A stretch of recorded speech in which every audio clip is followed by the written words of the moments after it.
Tulikuwa leo katika shughuli ya Mr. Kesi ambaye mnamuona hapa mbele ya kamera. Ilikuwa ni siku yake maalum na siku hazimu. Ameenda kufunga pingu za maisha zidi ya aliyekuwa mpenzi wake bwana Zainabu Mbaruku. Tulienda Majoe, tumepata kufunga pingu za maisha, tumerudi tena hapa. Wewe kama wewe Kesi, umejisikiaje leo hii kuingia katika kundi la wanandoa? Kwanza namshukuru Mwenyezi Mungu mwingi wa rehema, kwa sababu haikuwa rahisi, lakini kila jambo jema huwa linahitaji subira. Kwa hiyo mpaka sasa hivi kwanza nashukuru Mwenyezi Mungu hatua ambayo nimefikia kwa kukamilisha kuweza kufunga ndoa na mwenza wangu, mzazi mwenzangu. Ni jambo kubwa sana kwa kweli. Ni changamoto gani labda ulioipitia mpaka kufikia hii siku yako ya leo? Changamoto ni nyingi katika maisha, lakini changamoto zote huwa zinahitaji uvumilivu, kwa sababu siku zote hakuna kitu chepesi. Kila kitu huwa kina ugumu, pia kinakuja kinatengeneza wepesi.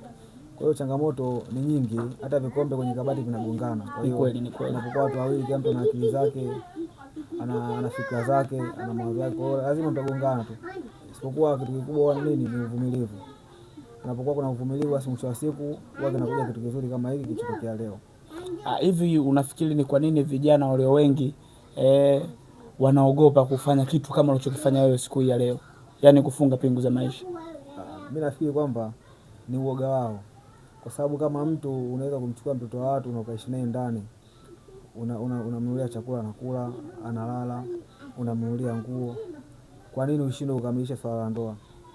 Kwa sababu kama unaweza kuishi na mwanamke ndani, na maana kwamba hata kama ukioa hakitaongezeka chochote, yaani kwamba kile kitu ambacho ulichokuwa ukikifanya kabla hujaoa, na pia ukioa kitakuwa vile vile tu, isipokuwa unapooa unatoka kwenye uchafu unakwenda kwenye usafi, na mnakuwa mmejikabidhi moja kwa moja kwa Mwenyezi Mungu, kwenye mikono ya Mwenyezi Mungu. Tulipokuja hapa baada ya kutoka Majoe mpaka kufika katika eneo lako, tumeona income nyingi sana ya watu wakishangilia. Hii ina maana wewe Kesi ni mtu wa watu, au unaweza kusema unaishi na majirani zako vizuri? Kwa kweli mimi nashukuru Mwenyezi Mungu, kwa sababu mimi naishi na majirani vizuri, tunapendana vizuri, tunasaidiana kwa kila jambo.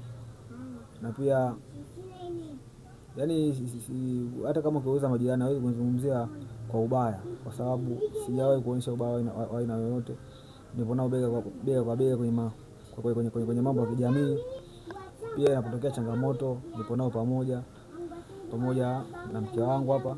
Inapotokea swala kama ni sherehe ya mtaani, lazima nimruhusu aende kushirikiana, kama ni msiba na kila kitu. Kwa hiyo kwa kweli nashukuru sana Mwenyezi Mungu. Sina tatizo na jirani aina yoyote, ndio maana nyinyi wenyewe mmekuwa mashahidi.